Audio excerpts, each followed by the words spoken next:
Yo, what's going on, guys? Welcome back to Bullony Basketball. Here today with a very special guest. You guys, you've seen Run the NBA on here. You've seen Reek Knows Hoops on here. That's 2 points of 3 Point Weekly. So I had to get the last member of the big three in here. My guy, GabeSlidIn. How you doing today, Gabe? Hey man, it's a great day. Excited. This is actually my first podcast appearance that is not my own, but I've been real familiar with you and a couple of other guys on the scene through a lot of my conversations and interactions with Devin and Tyreek. And so happy to start kind of spreading my wings a little bit, get out and talk some basketball, see some different perspectives, man. Well, now I feel honored that I'm the first guy aside from your podcast to have you on. So, yeah, it's going to be a great show. We got a lot of stuff to talk about. And I think the first thing that we should talk about is this whole new CBA rules thing. There was a lot that dropped, from woes, shams, just I think some of the big things is that now there's going to be a mid-season tournament, the major awards. You're going to have to play 65 games to qualify for them. They're keeping the one and done rule. You know, Players can legally use the sauce. So there's a lot of things that were in there. But is there anything that like stood out to you from the new CBA rules that maybe you liked or didn't like? What was your reaction to it? You know, I think the first thing that really stuck out to me that's like, I think that this will spark a lot of really significant debate and will have some actual, like, real impact was definitely the 65 game rule as far as Mhm. qualifying for all NBA teams. Just from the fact of, like, in today's game, 65 really doesn't account for that many guys. Like, if you look at this season, that could take off a lot of really significant names, just completely disqualify them. And I think you might see in years going forward, guys are either going to have to stop load managing, or there's going to be some people who might not be too deserving of all NBA teams getting that spot over guys who might be more deserving, but because they might have played like 62, 63 games, they just don't make it. And not even just that, you look at guys who might get injured, all of a sudden you get injured and you miss 22 games or so, and you play like an MVP candidate when you were there. Me personally, if I'm looking at like a third team, I'm taking a guy who was an MVP candidate for 60 games over a guy who might have been like a second level star for 70. Mhm. So, as far as like the kind of guys who I would want to put up to the highest degree and give that accolade to, I really think you might lead to some not so great decisions down the road.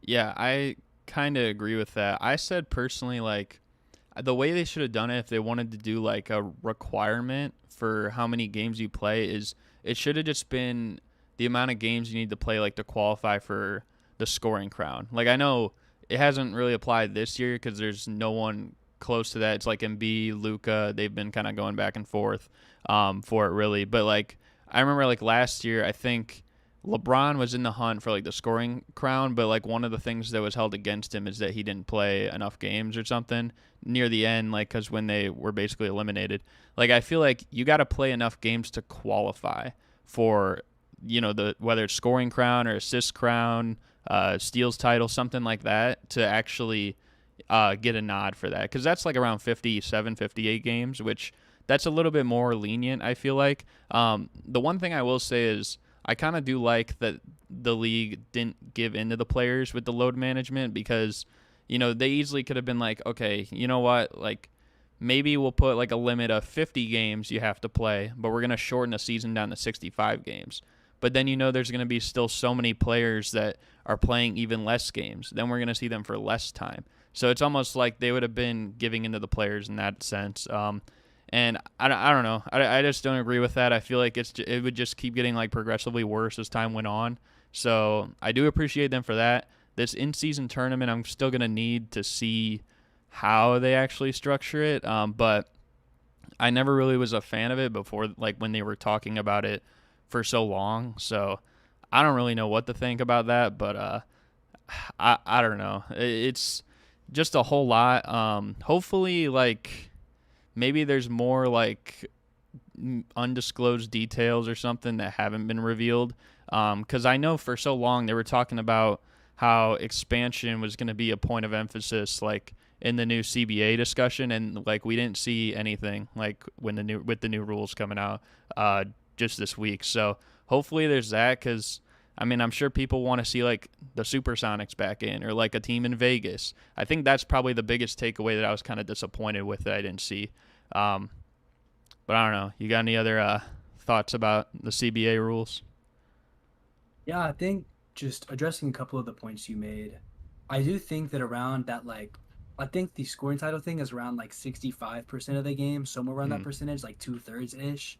I do think that's like a good qualification. I definitely agree with having, you have to play a certain amount. You can't just, sit out for 40% of a season and then say, oh, yeah, like I was one of the best players this season. Like you were one of the players for a little over half this season, but this is a full season accolade. And so that should be counted against you. Um, Addressing the in-season tournament, it just seems so pointless to me.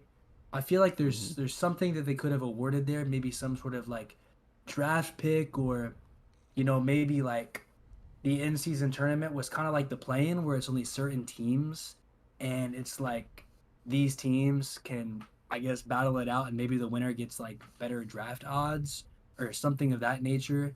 Now, it'd be hard to do that like mid-season because obviously team records change and you don't know which teams would be the worst at that point. But I just think right now where it's like a cash prize, you're gonna have to give up a lot of cash because I mean, what is a cash prize to a bunch of millionaires when they're probably more focused on rings and playing better in the playoffs to earn that next contract that's going to make them a whole lot more money than I would assume any midseason tournament would. And then expansions is definitely a very significant letdown. I think just not only looking at basketball in a vacuum, but looking at the fact that in the past couple of years you've had NHL expansions twice. You've had a lot of other leagues looking to expand, and the NBA just hasn't been there. Even like the NFL hasn't expanded in a while, but you had teams like, the Rams, the Chargers, the Raiders. You had teams at least move, and it like freshened things up. It Mm. gave you kind of just something new to look forward to. Some city got a new team, and while in that case it wasn't the expense of another, still as a neutral fan like myself, where my team hasn't really moved or gotten a new anything, it's still just, it makes it cool, and it leaves the NBA kind of stagnant. And especially in a place now where I think every roster has so much talent, I really wouldn't have been mad to see new teams because I think it spread out the talent a little bit more, and it would give Mm-hmm. some guys who otherwise aren't getting that opportunity to show what they can really do. They might get that chance. Somebody like a Mikal Bridges, he was averaging, he was a good player, really good player, but he kind of was looked at as like a high tier role player was going to do some things really well. Now imagine there was an expansion draft, you might see more guys like that who go on that expansion team, and all of a sudden you're like, where was this before? And it's just a matter of opportunity. Yeah, I think that's kind of the biggest reason why I wanted expansion, because like there's players that are just gonna be hidden. Like I think the Trailblazers is a good example of it right now, because it's like Damian Lillard's a superstar. Anthony Simons this year took a big leap, but then on the bench you got Shaden Sharp, and with both of them out recently, like he's been playing insane. So like maybe expansion. I mean, I'm sure they would try to do their best to hang on to them anyways, because usually like they get to protect a certain amount of players, but like those players that don't get much opportunity, like there's some teams that maybe they don't give those players credit, so they're like, okay, fine, like we'll be willing to not protect them, and then they'll get drafted to a new team, and then they'll thrive. So it was kind of a letdown. There hasn't been like an actual team added in like I think since 2004 when the Bobcats were Yeah. in, and then like 10 years later was the last time there was even like a change, and that's when the Bobcats became the Hornets again.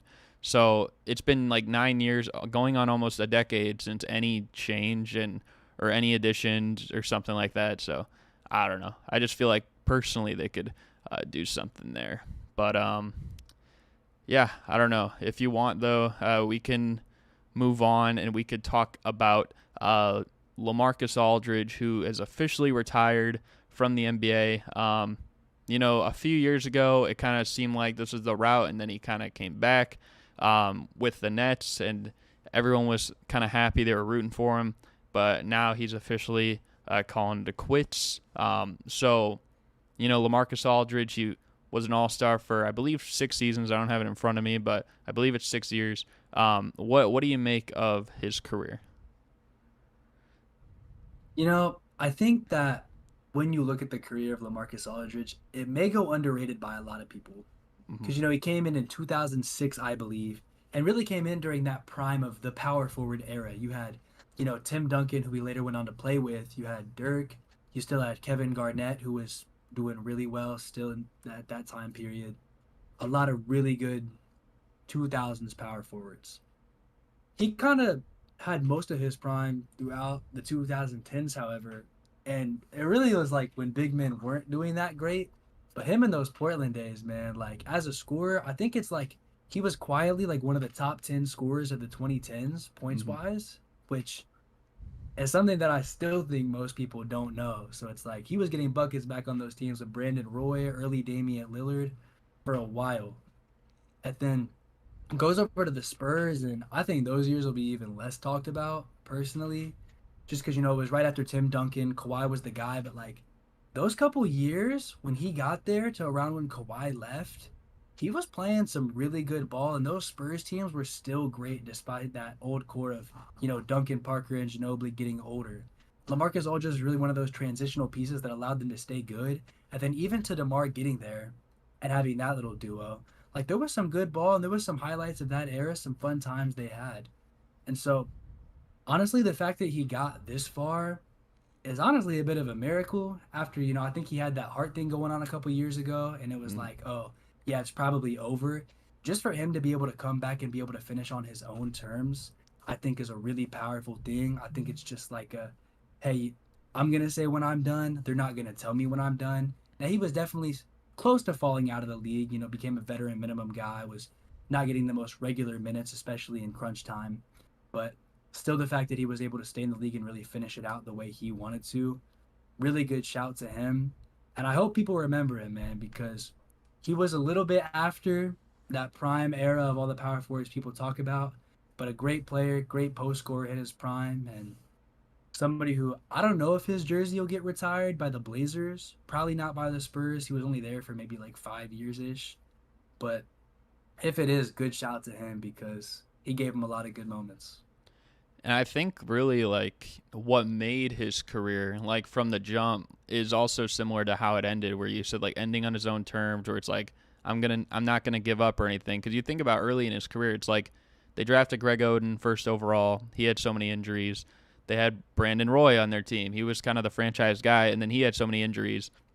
And from there, like they could have had many years where they're just terrible in the lottery again, because like, well, that's two guys you expected to be like franchise cornerstones, and both of them, kind of flopped. But that wasn't really the case with LaMarcus Aldridge. And like they made the playoffs for basically, I believe, like 8 or so straight years or something like that, other than the 1 year that Dame was a rookie. But yeah, like as you were talking, I was kind of bringing up when they made those like 2010s all-decade teams, and like you got Curry, Durant, LeBron, Harden, Kawhi, Chris Paul, AD, Westbrook, Melo, Blake, Wade, Kobe, Giannis, Paul George, and then LaMarcus Aldridge on that team. Literally everybody on that team is either top 75 all time or like very close to, except maybe like Blake Griffin.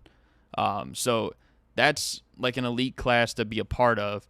And then he also had like some years even just before 2010 where he was still playing at a high level. I think he went a little under the radar because that was Brandon Roy's best years, but like still, like he was a huge part of that as well. I think 1 year he was like top 10 in MVP. And definitely like, I have a lot of respect for him, especially because he was a Chicago Bulls draft pick, and we let him go. So it would have been nice to see him in Chicago, but it is what it is. But I agree with you. Like his Spurs years are definitely underrated. I think the first year he came there, it was his production wasn't as great, but they still had like a 67 win season. And like that might be one of the most underrated teams, not just for the Spurs history, but like of NBA history. And it was recently. I think it's because it got overshadowed when the Warriors won 73 that same year. And then, after that, like he really stepped up the next couple years. really was just an all-star, I think like 3 or 4 years ago, in like 2019 or something. But I don't know. I think he's definitely, unfortunately, he's going to be slept on by casuals, but like I'm never going to forget him. I don't think you're ever going to forget him. And I think like the real fans are going to remember LaMarcus Aldridge for a long time. So, yeah, and it is great that he got to close the door, not like the door closed on him. Because you see that happen with a lot of players where it's like, I forget what the quote was. Someone said like, it's not like you quit the game, but the game quits you, and that didn't really feel like the case here. But I don't know. You got any other thoughts about LA?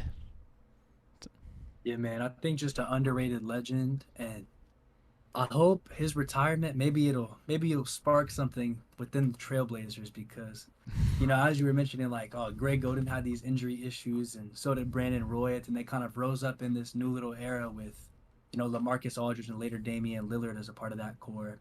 And now I'm kind of looking at the same thing, not so much with injuries, but like, man, like they have a guy in Dame, but then I don't know, man. Maybe those next guys and Anthony Simons and hopefully Shaden Sharp can be maybe that next era. Maybe it's time for them to move off Dame. I think it is personally. So I'm hoping maybe this news will reach them and their front office and their owners and say, maybe history can repeat itself and their next LaMarcus Aldridge can be a guy like an Anthony Simons that takes over and carries that torch. Maybe Jabari Walker becomes the next LaMarcus Aldridge on that team. No, but yeah, I mean, I agree with you. Maybe it'll instill something in them, but we'll have to see. But if you want, though, we can move on to another forward/center. But this one, not so great news.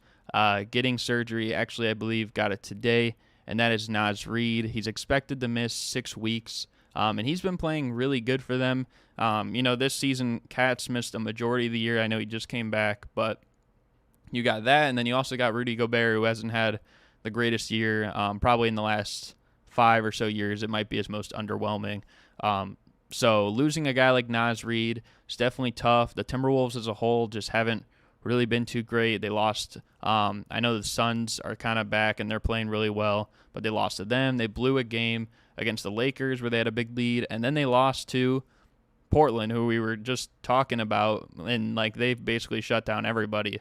So just looking at like where the Wolves fit in right now, and like losing a guy like Naz Reid, what do you make of his situation individually and the team's situation as a whole?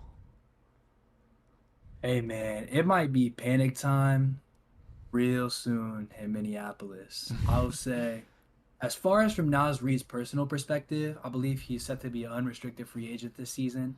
I don't think this wrist surgery or this injury is really gonna mess with his money or his contract too much. I think you look at that and it's like, oh yeah, he'll be fine. It's not like it's like a lower body injury, like a leg injury, something with your knees or something where it can really mess up, especially a big man, and kind of shorten their career and take away from a lot of what they do. I think just a wrist, he'll be perfectly okay. And I think he's a guy who will have a lot of potential suitors this offseason. I think a guy who can come in as a low maintenance big, can space the floor a little bit, kind of do a lot of that nitty gritty work that you need done. I think that's the kind of guy who a lot of teams who have a core but are just looking to add some supplementary pieces, he could be a guy they'd look at, and he might be able to still secure himself a multi-year deal out of that. And I feel like there's a really good chance that he ends up not on the Timberwolves next year. Given the fact that, Cat's the franchise guy or one of the two franchise guys, and then they just went all in on Rudy Gobert, you got to assume he's going nowhere because that front office just committed everything to him. Mm-hmm. That kind of leaves Naz Reid as like, he'll get minutes because, kind of puts Karl-Anthony Towns at the 4 position, so it's not like they're just running 3 5s. But he still is the third big man, and I think he's a guy who could be your second big man. So he probably thinks the same thing about himself. He's played well in that role while Cat missed time, and so I think that'll lead him to a position where he does end up departing this team. And once he does that, this team is gonna have a lot of things to look at going forward because they gave up everything to get Rudy Gobert. And I don't know if it's fit. I don't know if it's just a different scheme or him just trying to learn something different than what he's been doing his entire career. But Rudy Gobert has not been the same. You know, he used to be just a walking top defense by himself. I don't feel like he's had that same impact this year. I think Wolves fans would agree. They've been very average as a team across the board. They kind of, honestly, I feel like their best stretches this season were probably at times where the two centers were not playing together. It's not like they looked too great when they were playing together early. So then that's also a point of concern where it's like, uh-oh, like when our whole course here, things aren't going too well. I think the best thing they did to try and salvage it was honestly bringing in Mike Conley. You'll see, I think 3 Point Weekly still our literally highest viewed video ever is why the Timberwolves got better by adding Mike Conley. And a lot of my point with that was he just has that chemistry with Gobert from playing in Utah and is like a steady player who, next to an explosive but possibly volatile guard and Anthony Edwards, having that steady hand to kind of run the show and micromanage things like a Mike Conley is one of the best things they could have. But it's just like giving up all those picks, and it's like you see what a guy like Walker Kessler is doing in Utah. You see what like Patrick Beverly's doing in Chicago. I'm sure you love that. Jared Vanderbilt and the love he's got from the Lakers. Malik Beasley, while a bit inconsistent, has still had some good moments. All that they gave up to get Rudy Gobert, it does not look like a good trade. And unfortunately, that was them kind of buying into a set future for the next few years. It's like we say, oh, Naz Reid's going to miss 6 weeks. They're not going to be playing anymore in like 2.5 probably. I don't know if this team gets out of the play-in with how competitive it is. If that 7 and 8 is like Lakers and Pelicans, Pelicans have been playing better than them recently. Lakers have definitely been playing better than them recently. I don't know how good I feel about their chances moving forward. And for a team that bought in after winning the play-in last year, it's a really bad look. Yeah, and that's kind of where I was going to go with it, is that, like, you know, I don't think it's going to hurt his stock, especially because if he's out 6 weeks, you know, their season, let's face it, their season's going to be over in 6 weeks because that means you have to get into the second round of the playoffs. Right now, they're not even in, like, the playoff picture if you just count the top 8. So you'd have to win both your play-in games, and then you'd have to win a playoff series, probably against the Nuggets, who, even though they've kind of struggled lately too, I wouldn't probably bet for them to beat the Nuggets. I wouldn't bet for them to probably beat any of those top 4 teams, really. You know, but I don't know. I just feel like it's not the only thing that would make it where it would hurt his value is if he did come back and then he was playing like on a minutes restriction because of that, and then people see him in the playoffs and they're like, oh geez, like he averaged like 3 points and 2 rebounds or something. But like they're gonna think maybe, oh, his injury is just that bad, rather than, oh, it's just a minutes restriction or something. That's like the only way I could see it hurting his value. But I don't know. I think personally he's been like really important for them. I think a lot of times he's honestly looked like the best big, even when Cat and when Gobert have played. Like there's been a lot of times where he's been the best big man. And I mean, I agree with you. I think like bringing in Mike Conley is probably like the best thing they could have done to salvage the year. Didn't seem like it was going to work out long term, at least the rest of this year with D'Angelo Russell. Seemed like there was kind of like a rift there with management, coaching, and him. But I don't know. I think maybe because, you know, when the bigs have been out, like Gobert and Cat, like you don't have like an explosive or above the rim type of big, and that's maybe what Mike Conley was familiar with in Memphis when he played all those years with like Marc Gasol or Zach Randolph, and those are guys that play like below the rim. Even though they're big, they're strong, like they usually play below the rim. And that's when Mike Conley was scoring at his best, and that's why I think he had like a 6-game stretch, I think, so far with him this year. The Timberwolves where he averaged like 18 a game. So, I mean, if he can keep playing like that, I don't know if it's going to remain the same now that they got everyone back. It's a completely different feel. If Anthony Edwards can keep playing well, I think he had like a month or month and a half stretch recently. I think in the last few games ever since he came back from that injury, he hasn't really found a rhythm yet, but he was playing like an all-NBA level player. So, like, if he can get back to that for the last few games of the year, maybe the play-in, and then if Mike Conley can keep playing well, and if, you know, Cat and Gobert, if they can kind of figure out that tandem working together into something positive, then maybe they'll be fine. But if you ask me, I'm not betting on them because they've just been too up and down this year. But I don't know. Yeah. Timberwolves are they're a special case, man. The fact that you just completely buy in to a guy who's like, oh yeah, I'm gonna make your team like a top 3 defense, and at least they're tied. They're tied with the Raptors right now for the 10th best defense, so technically a top 10 defense, but just barely.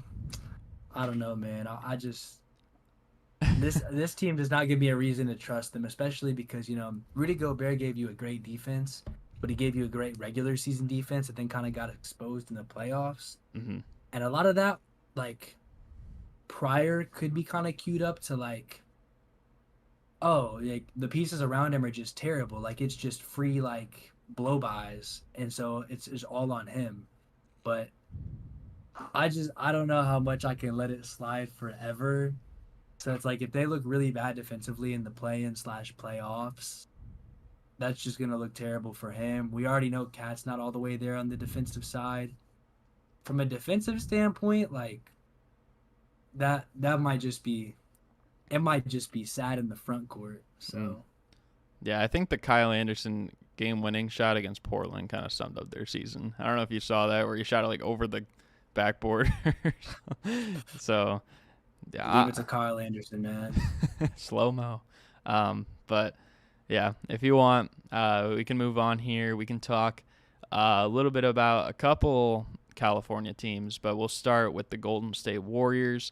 There's recent news that Andrew Wiggins is looming on a return. He didn't come back the other night to play, but he is expected to make his return to the team maybe like later this week. After he was helping his dad for, I believe, like a 20-game stretch in the year, because there was like a lot of medical issues there. But how big? Well, what do you think? First of all, I'll ask you, like, how big do you think it is, for Andrew Wiggins, I guess now at this point, and then how big is it for the Warriors to get him back as the playoffs is nearing? So I've always been a big Wiggins guy, at least throughout this Golden State era. He's a super enjoyable player to watch. Just seeing his story, and from a guy who was like super hyped up to, oh, he's a bit of a bust, and then to really carve out a place for himself on a team, to not only be a consistent starter, but an all-star starter, and probably their second best player in the finals last year in a winning effort. I mean, some people were pushing agendas for him to win finals MVP. Now, as a Curry fan, I thought that was kind of blasphemous, but that just shows how great he was for them last postseason run. And I think he's a player that they can slide in pretty effectively and pretty efficiently. So I don't think there'll be some big adjustment period where he comes back and it's like, oh, he looks really bad for a while and then he starts to heat it up. I think he can come in right around playoff time and really contribute right away. Even if that's just, hey, just hit a couple shots in the flow of the offense, maybe in the mid-range, just be in your spots and then defend the other team's best player. Hey, I think he can go out and do that really well. So from his perspective, him just being able to come back, whenever you see a player out for personal issues, you just want the best for them. We didn't really want to speculate too much on what exactly that entailed, but to see the fact that he's going to come back when it really matters and get to contribute to this team attempting to repeat as champions, wonderful to see. And then from the team perspective, I don't think they're the same team without him. As far as having a guy that you can just put on the other team's best player and he will do a very above average job, it's almost invaluable. And for a team who, I don't know what the bracket shows right now, but they could be early in the playoffs matching against guys like Kevin Durant. Right now, if the playoffs started, they're against KD in the first round. And even if he's not on KD, you could put him on Booker, as a wing guy. So considering their two best players are two players that are going to be on the wing like that, that's something that you really need in that first round matchup. So them getting Wiggins back is perfect timing and almost invaluable, and I think significantly increases their chances of making a deep run. Yeah, I agree that I think, well, first of all, it is great to see him back. Again, like I'm sure you even saw like what people were speculating, and that was kind of really bad. So I'm glad that, first of all, it wasn't that. and then also glad that he's able to come back now. Before the playoffs, especially. And then as for the Warriors, I think like you said, they definitely aren't the same team without him. And I would agree with you that he was probably their second best player in the finals last year. But I will say I don't know if it's necessarily going to solve the road stuff. I feel like that's going to have to be something else, just because even when he's played this year, I know it hasn't been a whole lot, but they've still found a way to be really bad on the road, considering like where they're placed. So that's just something that they're going to have to figure out as a whole. But I think even if like his jump shot's not falling or something like that, like I think if he can almost take on the Andre Iguodala role from like 2015 or something like that, that's even pushing it, I guess, like to too much of what he needs to do, because Iggy in that final series, like it felt like he also couldn't miss on the offensive end. But like if he can just like be an additional playmaker and be a ball handler off screens, set other guys up, kind of like Draymond a little bit, and then also, be one of their main perimeter defenders. That's kind of all you would need out of him. Because, you look at the Warriors this year, they got kind of a luxury, too, with Jordan Poole, because, like, from that 2015 team, you had Curry and you had Clay, who were averaging 20 a game. Now you have three guys who are averaging 20 a game. And then you still have Draymond Green, who has experience as well. And then you add in Andrew Wiggins, even if he just plays to the Andre Iguodala role in 2015 for this playoff run. They're going to be tough to beat. You got Kevon Looney, who's always going to set maybe some moving screens, but he's gonna he's gonna set good screens, hard screens, no matter what. He's gonna protect the paint. He's gonna clean the glass. So they have kind of a little bit of everything with Andrew Wiggins, but the thing they were missing most is when you play Curry and Clay and Jordan Poole, even though Clay in the past has been a really good defender, all defensive, I believe, at one point, but, it just doesn't feel like he's quite the same defender right now as he was before injuries. And then without Andrew Wiggins, it's like you got to play these guys because they're going to give you the offensive production, but who's going to give you the defense? And, puts a lot of pressure on the big men for protecting the basket. But especially if you find another team who's going to be shooting a lot of three-pointers, like if you came across a team like maybe Boston or something like that, and they've been hitting threes all year. A team, I believe Utah is still up there this year. Granted, they've traded a lot of their guys, but like if you came across a team like that in the first half of the year, like they would be tough to match up with, really. And then, like you said, a team like the Suns, who, they just have offensive firepower all over the place. So it would be really tough. I think adding Wiggins gives them a better shot for sure. And, they're going to look to repeat. So, it's kind of like, I guess, like, until you're taken down, like, you're still the champs. So we're going to see, I guess, what happens there. Yeah, these playoffs are about to spoil us, man. The fact that in the first round we're either going to get Curry versus KD or LeBron versus KD in a 7-game series, I'm incredibly excited. And I think either way, there's just so much history there, and just the on-court product is going to be so good. The Warriors this season are just so interesting from that just dichotomy of what they are at home versus what they are on the road. The fact that at one point they had like the same amount of road wins as the Rockets. They've been a little bit better since then, just barely. But the fact that they were like played like a 15 seed on the road, but like literally played like a 1 seed at home, it still really doesn't make sense. I know like some teams travel really well and some teams don't, but this is a team in the past who with this core has been the best traveling team in the league, if not one of. So the fact that they've just had this crazy fall off, if they had a fall off in general with like the preseason stuff between Poole and Draymond and everything else going on, I would understand it.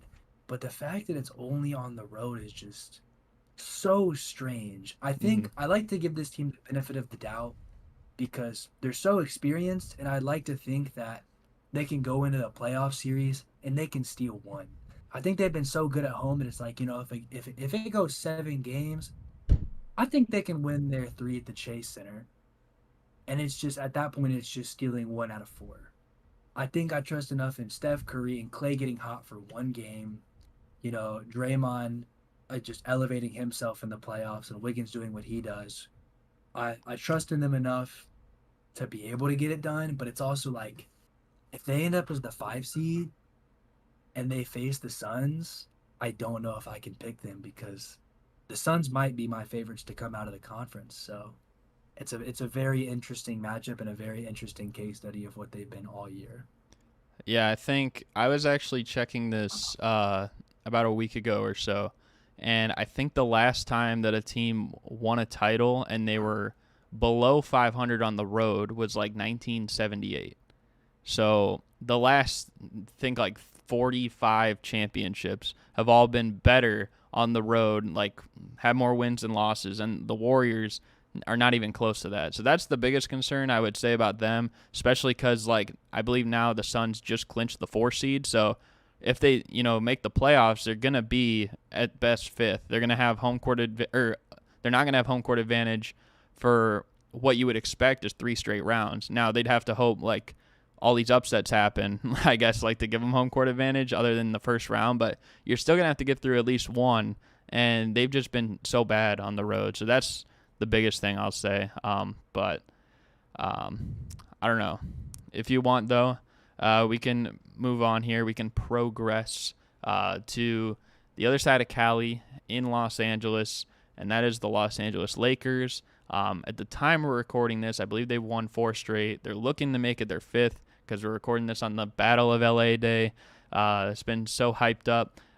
But, I mean, you look at the Lakers, getting LeBron back, getting D'Lo back. AD has played on another level. They've added guys at the trade deadline like Vanderbilt and Beasley. You still got Schroeder. Austin Reeves has basically become a superstar like from the free throw line over the recent weeks. But I guess like just give me your thoughts on the Lakers and what do you think their realistic like chances are for anything in the playoffs? Hey man, I know you like to troll on Twitter, but I'm sure you'd make a lot of people upset with that Austin Reeves thing, man. I don't know about that one, man. But dude, I've honestly really enjoyed just watching this team and seeing what they've been able to do since the trade deadline. Just from a place where I thought they were just stuck and it was just nowhere to go but down. A bunch of aging players, older guys, injured, just no fit, low chemistry. Everything was just looking just as bleak as possible. You have a guy in his prime in AD and a guy who, while still like a top 5 range player in the NBA, is obviously past his prime versus where LeBron used to be just the clear number 1. Being an 11 seed at the trade deadline is like, this is awful, but the guys they've been able to bring in, and then obviously the homegrown progression of a guy like an Austin Reeves, it's just been so much fun. I have a little bit of bias, but always like D'Angelo Russell. I go to Ohio State. He went to Ohio State. Easy connection there. Really enjoy that. Jared Vanderbilt. I'm friends with several people that like the Timber-Woes, so I was kind of put onto his game a bit early and really enjoyed seeing his game and just that mode of player that just really does all the dirty work. Doesn't need to have a big scoring night to really impact the team. Everybody they've gotten, super cool to watch. They're a lot younger. They just feel a lot more energetic. They have outside shooting. It feels like a team. It doesn't feel like a few guys who take their turns getting theirs. It's really just a unified effort. And as we speak, they're still down 14 to the Clippers. But I still think they've clinched the 500 record. I think they will make the playoffs no matter what. If they end up in the play-in range, I think right now they're better than any of the other teams in that range. So I would have full confidence in them to get out. And at that point, I really think it just comes down to a matchup because, looking at the standings, there's some teams on the top half that I'm not as confident in what they can do in a 7-game series. The big question mark everybody looks at right away will be Sacramento. And you'll say, hey, if it's LA versus Sacramento, low experience versus arguably the greatest player of all time. I know you might hate that take, but having LeBron and AD versus De'Aaron Fox and Sabonis. It's like, you look at that on paper, then even looking at the supporting cast around them, it's like, ooh, this is really close. Like, I'm not sure. Sacramento's been great, but the Lakers have really gotten hot. And then, and honestly, the rest of the podcast on 3 Point Weekly, we haven't been too hot on the Nuggets, man. The way they've looked, especially later into the season, had their couple losing stretches for a little bit, and then now it's very timely to hate on them because of what happened against the Rockets recently. Mm. But beyond that, it's just I don't think I'm confident in their defense going into the playoffs. And so once you have like AD attacking Jokic down in the paint, then it gets really close. And I don't think I'm gonna see bubble Jamal Murray. I don't know about the consistencies of a guy like a Michael Porter Jr. So looking at the Lakers versus the Nuggets, even I'm like, hey, I might give the Lakers a really good shot. If they went up against the Suns, I still think I'm taking the Suns. And if it's against the Grizzlies, I'd probably take the Grizzlies, but I think about it a lot longer. Kings and Nuggets, though, if they get 6 or 8, I'm struggling to say the Lakers are going out. And I hate to say that because I know the Lakers always get gassed up anytime they do anything well. But this team has really had a significantly impressive turnaround. They've beaten good teams consistently and done it with a team effort and did a lot of it with LeBron James out of the lineup. I think you can't ignore that, and I think it gives this team a good chance to beat anybody because you've shown that multiple guys can step up. Yeah, I mean, even though this is a team that I have trolled many times, you can't deny just like how they've kind of turned it around midway through the year. I think, personally, I thought like they were kind of dead in the water when they were like 13th like 2-3 months ago, and they were like 3 or 4 games back of the play-in, and they started like 0-5. They started 2-10. Like, so, and it's like you rarely ever see a team like that get into the postseason. The one thing I will say too, even though these trades, I think, have made the team better as a whole, it's better fit and everything like that. You haven't really seen a team do like half a roster overhaul and then go on to win a championship. So I will say it is going to be hard to that extent, just because like even though like they have been playing well, it seems like they're starting to get a rhythm. Everyone goes through ups and downs. And if they're going through the ups right now, eventually they're going to be going through the downs. Every team goes through that, but then eventually after 4 or 5 months, you start to build consistency. And I think like it's just hard kind of to bet on a team like that we haven't really seen up there and play consistent basketball until what we would say is maybe just now. But, I mean, they definitely have had the talent to do this. It's just about the mindset on if they're going to take it seriously. Like even last year, when I did not think that Russell Westbrook would be a great fit with this team, I still thought they'd be like the 4 seed. But, they ended up falling, and I think that they finished like 11th, and they just missed the play-in below the Spurs, who weren't even really a good team other than DeJounte Murray. But then you look at this year, like almost started out worse. Like I think people lowered their expectations for them. But, I mean, you still got LeBron, and you still got AD, who are more than capable of playing like top 10 players in the league. It's just a matter of if they're going to do it. And LeBron, for the most part, has. It's just kind of been the question with AD, because sometimes he'll play like maybe the best big in basketball, and then other nights he'll play like not even an all-star level player.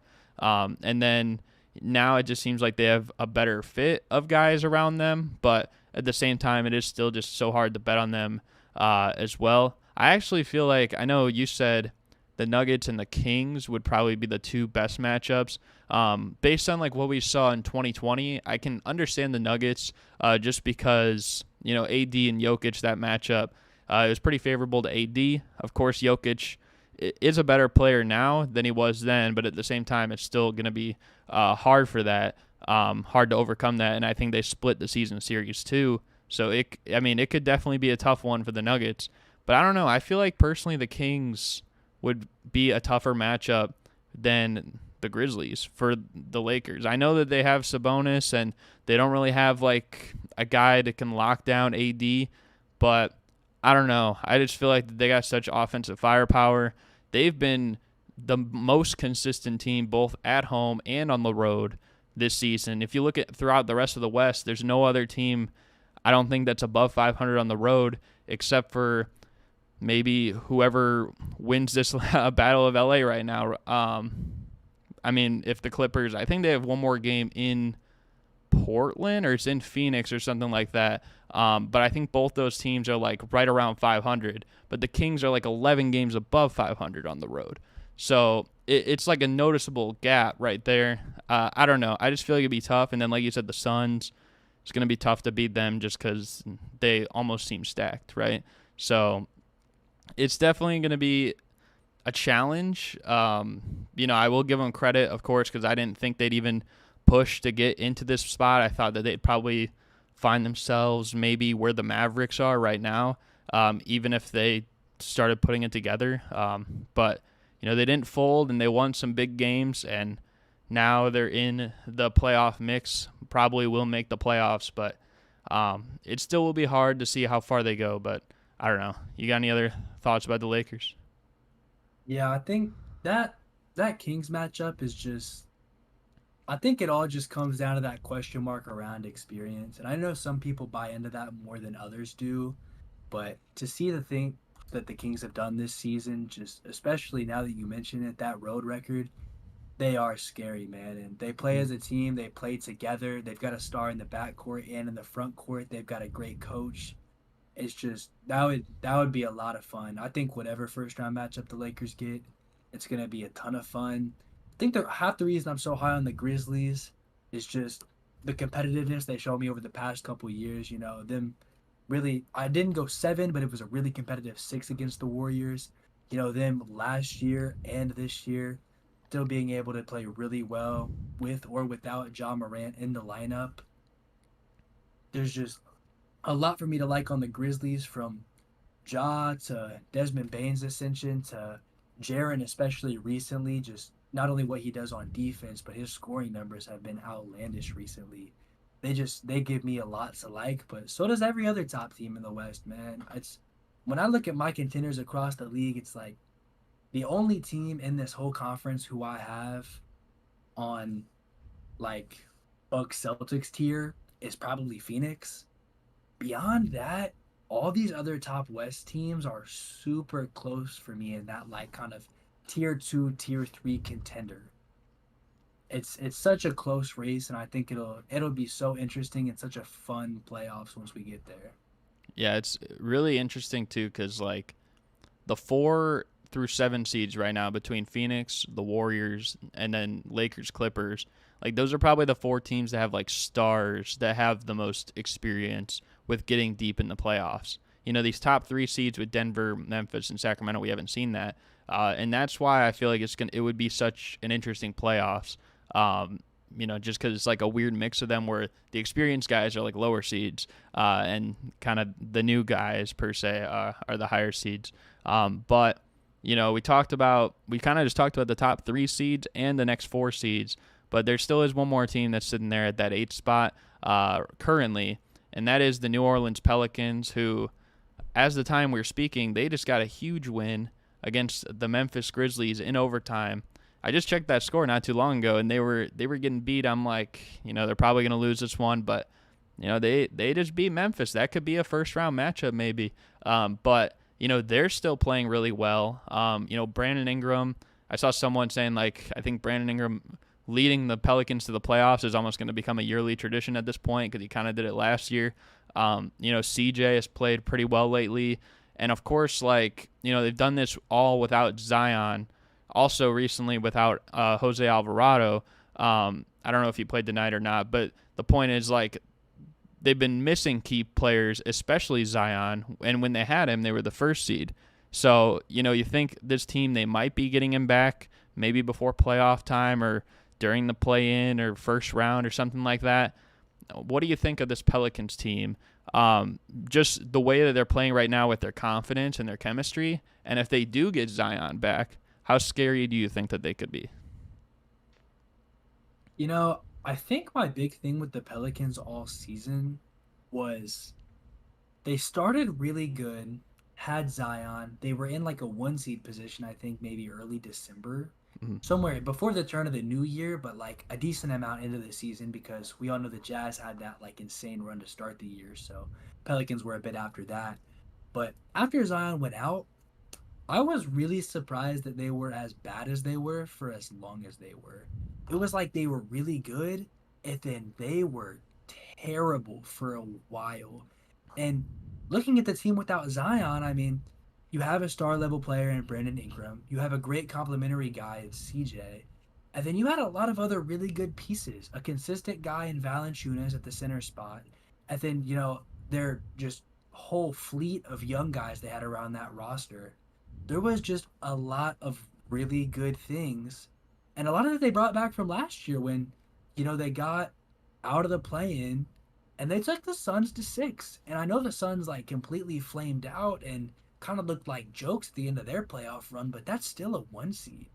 The Mhm. Pelicans did really well against a 1 seed and at the end of last season with really similar roster construction and having Zion out. So, having so much consistency there, and I'm a big fan of Willie Green as well at coach. I think he motivates their young guys really well and just really turned their franchise around the day he got there. The fact that they had that fall off to me, I never really understood it. So the fact that they've been playing well recently feels a lot more like the Pelicans we should have gotten when Zion first went out. And this was a team I predicted to be like a 4 seed in the preseason. So them being an 8 without Zion still makes sense to me. The way they got there was just a little bit odd. I still don't know if I'd have them winning a series though. I think if you Mhm. look at the play-in right now, there's just so many guys on the Pelicans that can pop off. I mean, like tonight, Herb Jones and Trey Murphy both had 30-point games alongside CJ. Like, you just don't see a lot of teams that have that many guys that can really just come out of nowhere and really kill you. So, from that, I think that they'll be able to take one in a play-in scenario if they end up as that 8 seed and only need to win one of two.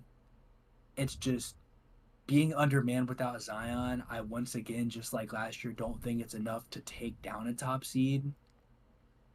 But man, are they fun to watch. Man, are they competitive. And if Zion can stay healthy, I think they'll be great. If he ended up coming back for this playoffs, I really wouldn't expect it regardless. But if he did, that'd make things really interesting because this is a team who you're probably looking at facing Denver. And once again, I'm not high on their paint defense. So having one of the most efficient paint scorers I've ever seen in Zion Williamson in the lineup would make it a lot more fun. It would make it a lot more fun to say the least. Yeah, I was actually looking at their box score today, and it was like you said, Herb Jones and CJ, and then also Trey Murphy had 30 points as well, and then Ingram had 24. I mean, that's like I don't know the math off the top of my head, but that's like 110, 115 points probably. Um, and of course, like you still have Alvarado on the team, and then you got Larry Nance Jr., who he had 9 points or 9 rebounds and 5 assists tonight. Like they just have a lot of guys, and I feel like if they're whole, then it's gonna make their bench even better. Like you said, I think Willie Green is one of those coaches. I feel like he pushes their guys hard, and he also like resonates with the players. Like I feel like there's players, maybe former players or just coaches in general, that might be good coaches. They might have good mindsets or techniques or something, but they just can't get through to the players. I think maybe Steve Nash might have been one example of that because he's one of the highest IQ players ever, but how well did he actually resonate with Durant or Kyrie? It didn't really seem like it, even from the jump. So I don't know. I think props to him. I also was pulling up like their schedule. Like they were 26-17 at one point. Like that's 9 games over 500. I don't know what the win percentage would be, but that'd probably have them as a 4 seed right now. And then they went 7-20, including a 10-game losing streak. And then they were 33-37, and ever since that point, now they're, I believe, 8-2 in the last 10. So definitely up and down, to say the least. But I mean, I think if they can just get into the playoffs, even if they do or don't have Zion, like you said last year, I mean, they gave the Suns kind of a run for their money. And I know Booker was out a couple games, but it's like you didn't have Zion, right? Like Zion's probably win 100%. He's probably on that tier level of player as maybe Devin Booker is. I'm sure some people will disagree with that just because he missed time, but I don't know. I think you get even this team and the way they play, the Suns won 64 games last year. They were kind of dominant all the way through the regular season. There's no 64 teams this year, 64 win teams this year. I think the Nuggets, the best they can do is 53 or something. And there might only be 250 win teams. So there's definitely like talent-wise or talent gap or skill gap. It's even smaller. You look at the Pelicans now, they're over 500. Last year, they made a late surge, but they were still 10 games under 500 by the end of it. So it's definitely a lot closer. Even without Zion, I don't know. I think they could win a playoff series. But I don't know. It's just going to be really interesting. But I don't know. You have any other thoughts about New Orleans? Man, I just hope Zion gets back, man. That's really all I can say. This team has done just about everything in their power, from where they were in conversations about 2 years ago where it was just like dumpster fire. They had Stan Van in there who wasn't a good fit. It's like, oh, you got rid of Lonzo, let him go. Like, he's supposed to be your point guard of the future. And them going from that really bad place to hiring a coach that people really enjoy, the players really enjoy, the franchise just as a whole is really enjoying the fruits of his labor. And then the roster, especially the youth of the roster, mixed with some veteran pieces like a Jonas and a CJ, to really put this team in a place to succeed. I think you really cannot ignore that. And at this point, it's just him being there to really lead the charge. And this team could really go somewhere special because they have almost all the tools that you need. Yeah, I agree with that.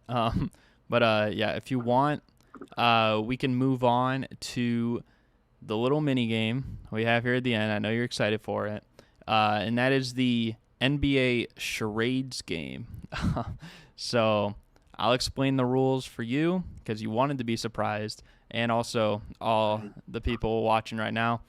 So basically, this mini game is where the host, that's me, has 1 minute to display kind of like 5 questions of NBA-related answers, but I can't talk. I have to act them out.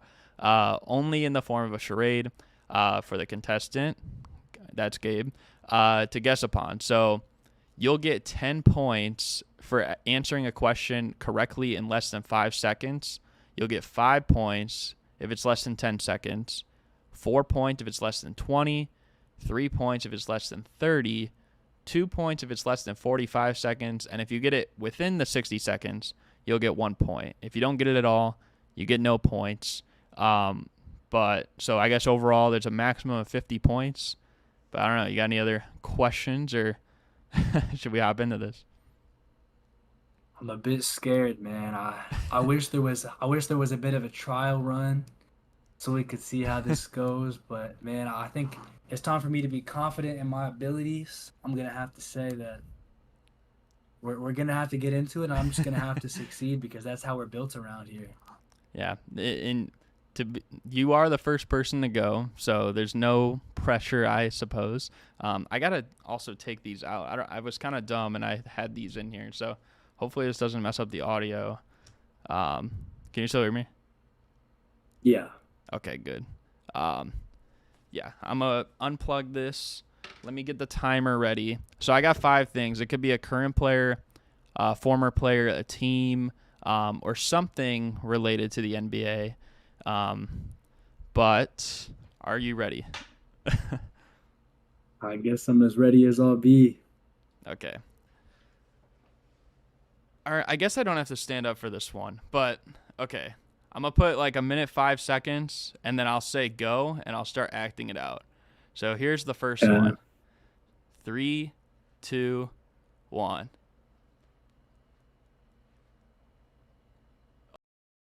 Damian Lillard. Yes. It's Damian Lillard. Oh, yeah, it is Damian for Lillard. Sure. It is Damian Lillard, yeah. Yeah, you can just guess kind of like right away like on that, and you can keep I had to go for 10 points, man. I had to go for 10 points. You got it at the last second. I thought like maybe you didn't know if you were supposed to guess yet or not. But you got 10 points on that. Not too shabby, but it's going to get harder, okay? So. Hey, man, I'm ready for the challenge. All right. So that's the first one. I got a few ideas for how I'm going to do this one, but are you ready for the second one? Let's get it, man. Okay. I got that handy.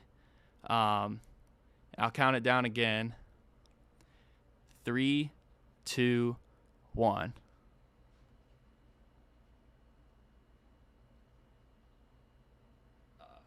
What?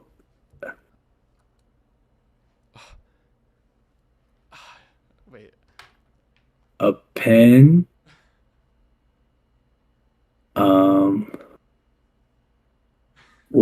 What is going on right now? A bad bat, a sweep? He's getting the brooms. I'm so confused at what this is, man. The corner? Oh, the corner. Wait, a corner three? Corner specialist?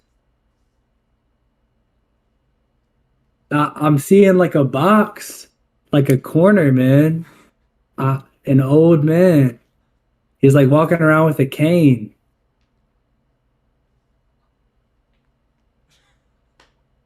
He's flapping like a bird.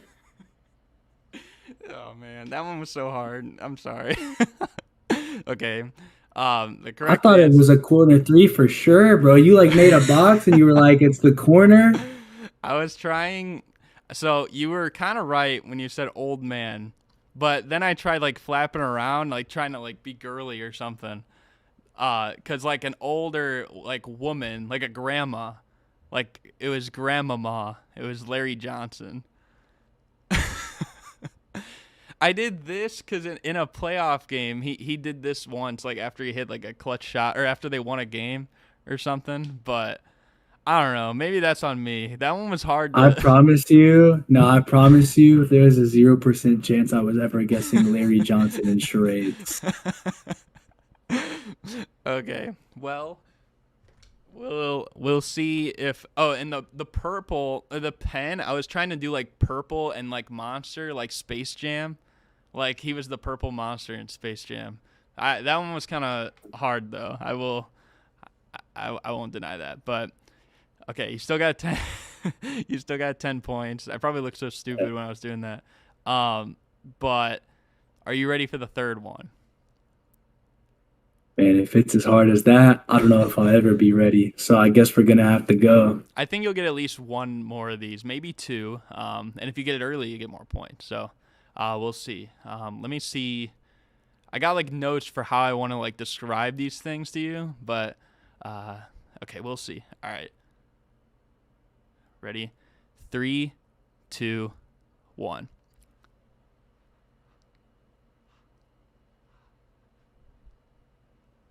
It's hot. It's spicy. Oh, he's getting hot from the 3-point line, man. Heat check.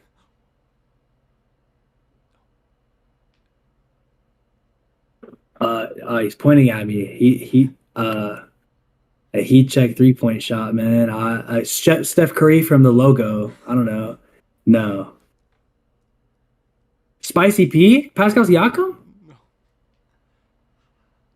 Red? Oh, who else is spicy besides Spicy P? Pascal Siakam, man. Oh my goodness.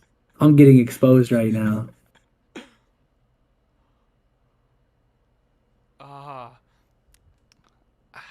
I don't know.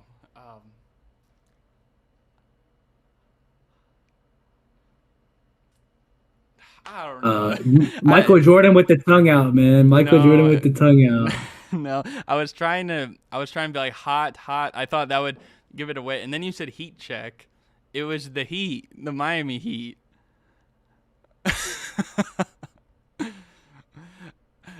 I was like pointing at you because I'm like, yeah, like say that again. Heat check. Man, the word heat was in there, I fear.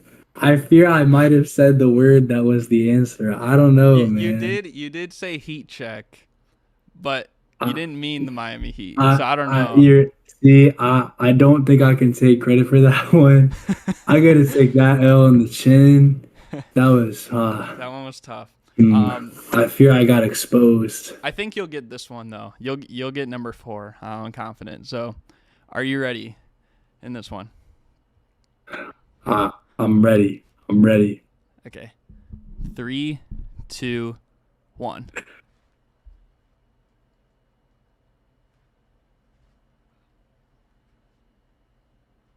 Oh, is Lance Stevenson? LeBron, J.R. Smith, that shot in game 1 of 2018? It was J.R. Smith. J.R. Smith. You got it. I couldn't remember. I saw that celebration and I'm like, wait, was that Lance or JR? I knew it was one of them. It was JR. It was JR.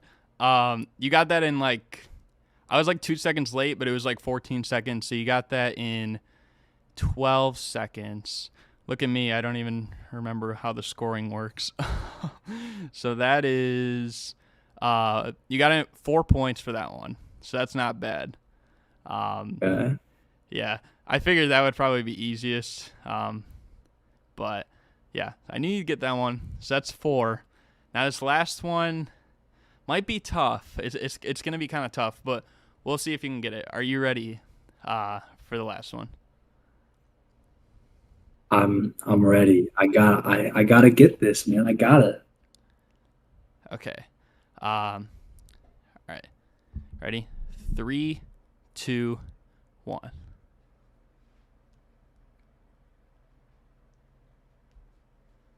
Oh, small ears, Mickey Mouse, the bubble. Yes, you got It's it. kinda, It's the bubble. come on, man. Stop playing with me. Yeah. Stop playing with me. I think I stopped it at 11 seconds, but I'm going to give you 5 points for that because I think I was a second late. So, not bad. I'll take that. I think there's a little bit of camera delay on the Discord recording, so I may have to file a complaint with the league office where I should be getting a little bit more points. You'll need to file a complaint to Silver on that one. But hey, I can't complain, man. I think I'm not even mad about missing Larry Johnson. I think there was about a 0% chance that I was gonna get that ever. But yeah. Miami Heat, man, I'll take that L right here on the chin. I think that was very gettable. But hey, man, going 3 for 5 and I think that last pull, that was pretty good, man. With it, that was a good clue. I gotta give props to my charadier up here. I don't know if that's a word, but I'm gonna pretend like it is to compliment you.